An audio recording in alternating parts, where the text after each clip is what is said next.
اخبار میں نام اللہ تعالیٰ اور ہمارے نبی کا ہوتا ہے، کچھ لوگ اس کو جلا دیتے ہیں، بڑی نیکی کا کام کرتے ہیں جی، جلا دیتے ہیں۔ مسئلہ تو تب ہے جب آپ کوڑے دان میں اسے پھینکیں، اسے گندگی کے ڈھیر پہ پھینکیں، ایون پانی میں پھینکیں، اور وہ جب پانی خشک ہو تو کنارے کے اوپر اخبارات اور قرآن کے پرانے صفحے اور آنکھ جو ہیں وہ آ کے یہاں پہ اکٹھے ہوں اور ان کی بے ادبی ہو رہی ہو۔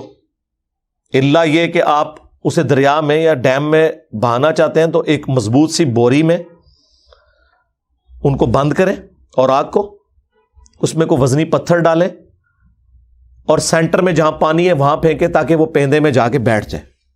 ورنہ ہمارا یہ جہلم شہر سے دریا جو گزر رہا ہے، جب پانی یہاں پہ خشک ہوتا ہے پیچھے ڈیم میں وہ روک لیتے ہیں تو کئی قرآن کے صفحات کنارے پہ آ جاتے ہیں، جو اوپر سے لوگ سمجھتے ہیں کہ ہم نے اب قرآن کے صفحات پھینک دیے دریا کے اندر تو بس یہ ہمارا اب کام ہو گیا۔ نہیں، اس طرح تو نہیں ہوگا۔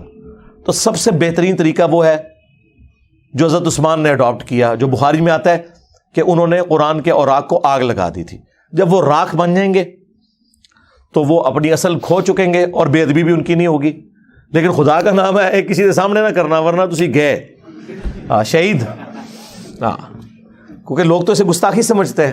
اب ان بیچاروں کو کسی نے بخاری پڑھائی ہوتی تو انہیں پتا ہوتا کہ حضرت عثمان نے قرآن کے اوراق جلوا دیے تھے جن سے قرات کا اختلاف ہو رہا ہے۔ غلط نہیں تھے، وہ دوسری قرات میں تھے، وہ آج تک اسٹیبلش ہے، لیکن انہوں نے اسٹیبلش کیا کہ قریشی قرات کو فی الوقت نیو مسلمز لے کے چلیں تاکہ اختلاف نہ آئے، لیکن وہ قرآن تھا، اوریجنل قرآن تھا۔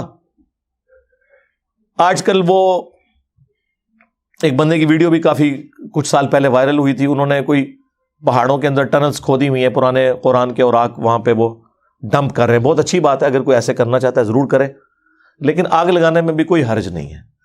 اس طرح کی کوئی صفحات ہوں، آپ کسی تندور والے سے بات کر لیں، یہ نہ ہو CCTV پہ آپ کی ویڈیو بنا کے تو کل کو آپ سے دشمنی ہوتے تو انہوں جناب ٹنگے ہوئے انہیں۔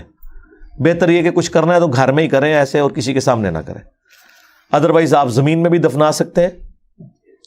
پانی میں بہانے کا طریقہ یہ ہے کہ بوری کا منہ بند کر کے بوری پل کے اوپر سے نہ پھینکیں، ورنہ جیسے ہی جا کے پانی پہ لگے گی وہ پھٹ بھی سکتی ہے، پھر وہ اوراق پھیل جائیں گے۔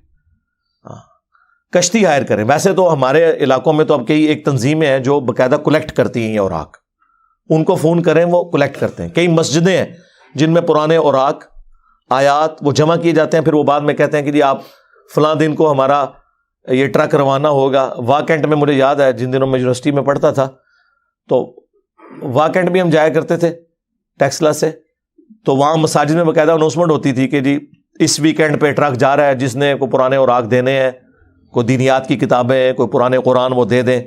وہ خانپور ڈیم میں جا کے اسے ڈمپ کرتے ہوتے تھے۔ تو یہ سارے طریقے درست ہیں۔ دفنانا بھی درست ہے، لیکن دفنانے میں بھی قبرستان میں اب مردوں کے لیے جگہ کوئی نہیں رہی ہے، تو آپ نے کہاں سے ان کو صفحات کو دفنانا ہے؟ وہ بھی کل کو کوئی قبر کھودی پھر قرآن نکل آئے گا اس میں سے، اور مصیبت کھڑی ہو جائے گی۔ پاکستان میں تو کتنی مصیبتیں انتظار میں ہوتی ہیں آپ کے کہ آپ کو جنت میں پہنچا دیں۔ ہاں، اس لیے خدا کا نام ہے، یہ اتنا خطرناک معاملہ ہے، خطرناک سے بھی اگلا ورژن، کہ آپ کی کانپیں ٹانگیں گی، یعنی آپ کی ٹانگیں کانپیں گی۔ تو اس لیے معاملات کو دیکھ بھال کے چلنے کی ضرورت ہے۔